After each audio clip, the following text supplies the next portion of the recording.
Hello everyone, you are very warm welcome to our channel BL story teller. और आज मैं आपके साथ I saw you in cloud races का part 8 लेके आई हूँ।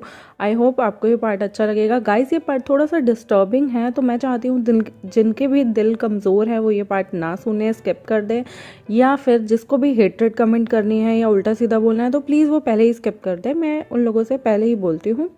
चलिए इस पार्ट को शुरू करते हैं। ये पार्ट दिखाता है मिंग्याओ की पुरानी लाइफ को, कि वो उसके अंदर जो हेट्रेट है वो क्यों है। तो ये पार्ट जो है फ्लैशबैक से शुरू होता है, जब मिंग्याओ जो था अपने पिता से मिलने के लिए, जिंग गुआंगशान से मिलने के लिए जिंगलिंग ताई जाता है। तब उसका पिता जो है एक ब्रॉथल के अंदर बहुत ही ज़्यादा पिए हुए होता है, बहुत ही ज़्यादा ड्रिंक होता है। और वो मिंग्याओ जैसे ही उसके पास पहुंचता है वो कहता है मैं आपसे एक बात करना चाहता हूँ। तो वो मिंग्याओ को कहता है तुम मुझसे मेरे पर्सनल चैम्बर में आके मिलो। पर्सनल चैम्बर में जिंग गुआंगशान अपने सारे कपड़े उतार कर एक बाथटब में जाता है रिलैक्स होने, नहाने के लिए।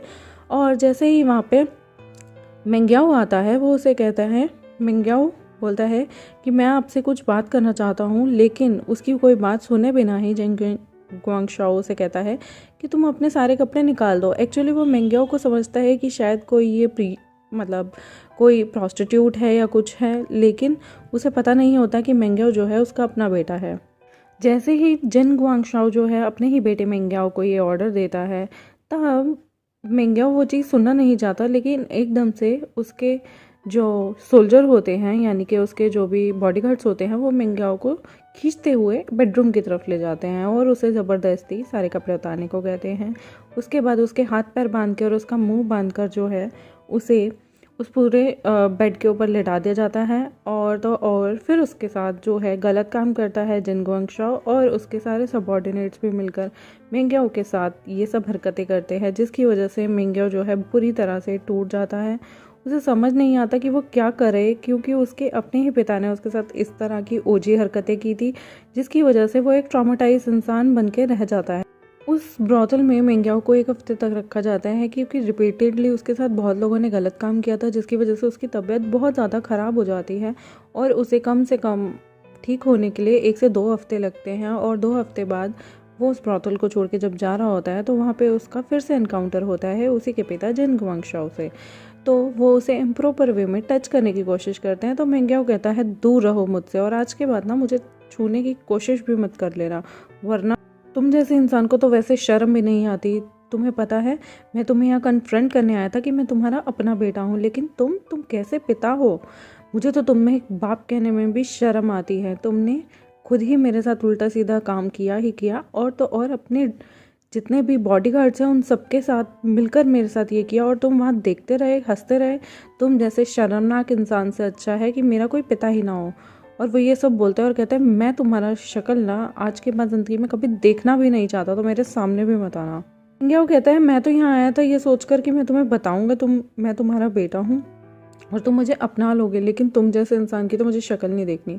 ये बातें सुन के ना जिन गुआंगशाओ वैसे ही इतना जो है इगोइस्टिक था, वो है ना मिंग्याओ को बहुत बुरी तरह से धक्का मारता है और उसको लात मारता है और वहाँ से धक्के मारता हुआ ब्रॉथल से निकलवा देता है। जिन गुआंगशाओ कहता है तुम ना एक मिस्टेक हो, मैं तो इस आदमी का चेहरा भी नहीं देखना चाहता, इसे धक्के मार के ना जिनलन ताई से निकाल दिया जाए। और तो और वो आसपास के सारे छोटे मोटे जितने भी सेक्ट्स होते हैं उन्हें कहता है कि मिंग्याओ को शेल्टर कोई भी इंसान नहीं देगा, क्योंकि उसका प्राउड जो था वो एकदम से ईगो पे लग गया था कि अरे यार इतना बित्ते भर का बंदा मेरे को कैसे बोल सकता है। तो जिन गुआंगशाओ जो है वो सारे छोटे मोटे जगह के सेक्ट लीडर्स को कह देता है कि मिंग्याओ को शेल्टर कोई नहीं देगा। मिंग्याओ 2 हफ्ते तक इधर उधर घूमता रहता है, पागलों की तरह भटकता रहता है। तब जाके उसे नी सेक्ट में, चिंगे के नी सेक्ट में उसे शेल्टर मिलती है, और उसे शेल्टर और कोई नहीं नीमिंगजू देते हैं। एक्चुअली जो मिंग्याओ था वो भटकते भटकते चिंगे के नी सेक्ट में पहुंचता है। तब क्या होता है, वो इतने दिन से पतला हो चुका था, कुछ खाया पिया नहीं था, उसकी स्किन बिल्कुल ही पतली हो गई थी, और उसकी ऐसी स्टेट को देखकर वो एकदम से वहाँ पे बेहोश होके गिर जाता है। तब जो उसके डिसिपल्स होते हैं नी सेक्ट के, वो लोग अपने सेक्ट लीडर नी मिंगजू को इन्फॉर्म करते हैं और कहते हैं कि मिंग्याओ को आप वो बताते हैं कि मिंग्याओ जो है वो ऐसे ऐसे बेहोश पड़ा है।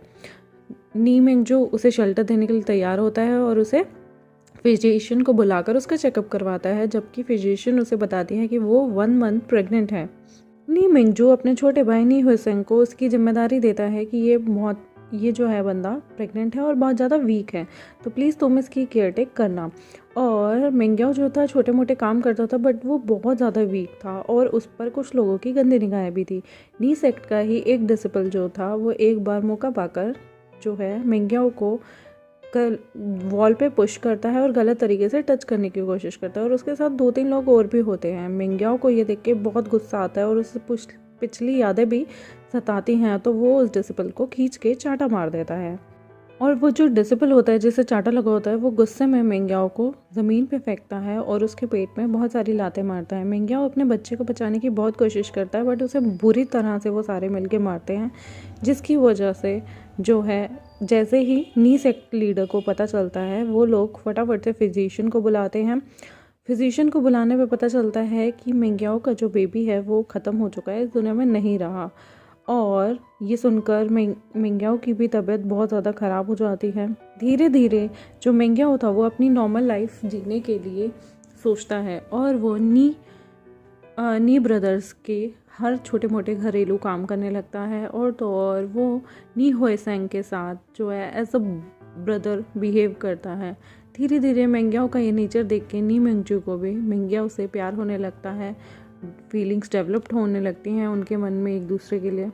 मतलब मिंग्याओ के मन में कुछ नहीं था, लेकिन नी मिंगजू के मन में उसके लिए फीलिंग डेवलप होने लग गई थी। नी मिंगजू था वो शादी करना चाहता था मिंग्याओ से, लेकिन मिंग्याओ एक सर्वेंट था और वो चाहता था कि पहले जो है नी हुएसेंग जो है अपनी पढ़ाई पूरी कर ले, उसके बाद वो मिंग्याओ से शादी कर लेगा, वरना लोग जो है हंसी मजाक उड़ाएंगे और इसका असर जो है नी हुएसेंग पे गलत पड़ेगा।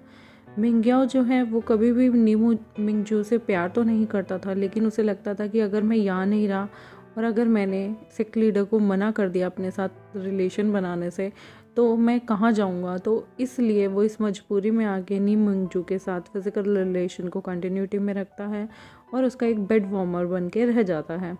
मिंग्याओ को बहुत दुख लगता था, वो बहुत रोता था क्योंकि वो ये चीज़ें नहीं चाहता था, लेकिन उसे लगता था कि अगर वो नी मिंगजू को मना कर देगा तो हो सकता है यहाँ से भी उसे लात मार के बाहर निकाल दिया जाए। उसके खुद के फादर ने उसे एक्सेप्ट नहीं किया था, और जो उसे एक्सेप्ट करना चाहता था वो उससे प्यार नहीं करता था। लेकिन मिंग्याओ जो था नी मिंगजू के बच्चे के साथ प्रेग्नेंट नहीं होना चाहता था। वो उसके साथ फिजिकल रिलेशन तो रखता था, लेकिन कॉन्ट्रासेप्टिव भी खाता रहता था ताकि वो कोई भी सेकंड चाइल्ड जो है बियर ना करे, क्योंकि उसे नी मिंगजू के लिए कोई फीलिंग नहीं थी, बट वो कभी एक्सप्रेस नहीं करता था। वो हमेशा ऐसे प्रिटेंड करता था जैसे सब ओके है, जैसे कि उसकी हमेशा से आदत थी। यहाँ पे हमारा मिंग्याओ का एक फ्लैशबैक ख़त्म होता है और वो लेन शिचेन को देखकर सोचता है कि इनको पहली बार ही देखते ही इन्होंने मुझे कितनी रिस्पेक्ट दी। मिंग्याओ को जो है पहली मुलाकात याद आती है लेन शिचेन के साथ, और वो सोचने लगता है कि वो कितने अच्छे हैं, मेरे खुद के बाप ने मेरे साथ ऐसा किया और मैं एक जो है बास्टर्ड सन हूँ, नाजायज़ सन हूँ, मेरे खुद के बाप के बच्चे से मैं प्रेग्नेंट तक हो गया हूँ। काश मेरे को जो है लेन शिचेन अपना बना सकते या मैं उन्हें अपना बना सकता। उसे जो थी हमेशा लेन शिचेन को देख के एक वार्मथ फील होती थी, और वो हमेशा रिग्रेट करता था कि उसने नी मिंगजू को हाँ क्यों बोली। अगर नहीं बोली होती तो आज वो लेन शिचेन के साथ होता, और तो और नी मिंगजू काफ़ी बार बेड में उसके साथ रफ हो जाया करता था, जिसकी वजह से उसे सेवरल इंजरीज भी हो जाती थी। पर मिंग्याओ कभी कुछ बोल ही नहीं पाता था, क्योंकि उसे लगता था कि अगर मैंने कुछ बोला तो शायद मेरे साथ मेरे बुरे हाथ से या बुरा फेट मेरे साथ रिपीट ना हो जाए, तो इसलिए वो हमेशा चुप रहा करता था। मिंग्याओ जो था एक बार लेन शिचेन को छूना चाहता था प्यार भरे तरीके से, यहाँ तक कि वो मिंग्याओ हमेशा सोचता था कि अगर लेन शिचेन मुझसे शादी नहीं करना चाहते तब भी ठीक है, मैं उनका पार्टनर या बेड वार्मर दोनों में से कोई भी एक बन के रहना स्वीकार कर लूँगा, क्योंकि लेन शिचेन थे ही इतने अच्छे कि किसी को भी उनसे प्यार हो जाए। और मिंग्याओ उनके प्यार में बिल्कुल पागल हो चुका था, लेकिन वो ये जानता था कि वो एक सेक्ट लीडर है और नी मिंगजू भी उनका एक सेक्ट लीडर है जो कि उनका बहुत अच्छा दोस्त है, तो वो दोनों को ही चीट नहीं कर सकता था क्योंकि वो पकड़ा जाता, और वो अपनी ही दुविधा और अपने ही मन के अंदर जो है फंस के रह जाता है। गाइस, मैं इस पार्ट को यहीं ख़त्म कर रही हूँ। आई होप, मुझे पता है मैंने वेंशन वाला इवेंट कुछ शेयर नहीं किया, बट ये थोड़ा सा मतलब फ्लैशबैक मैंने मिंग्याओ का दिखाया है, और आगे भी बहुत बड़ा रोल है मिंग्याओ का इस सीरीज़ में, तो आई होप आप टच में रहेंगे। अगर आपको ये पार्ट अच्छा लगा हो तो please subscribe my channel, like the videos, और प्लीज़ प्लीज़ प्लीज़ गाइस मेरे सारी वीडियोस को पूरा देखा करें, क्योंकि एवरेज टाइम 4 मिनट्स का आता है। अगर आपको छोटी वीडियोस पसंद है तो फिर मैं छोटी वीडियोस बनाऊंगी। और प्लीज़, लोगों ने 70% या 80% लोगों ने तो चैनल सब्सक्राइब नहीं किया हुआ। Please subscribe my channel guys. Thank you very much for your love.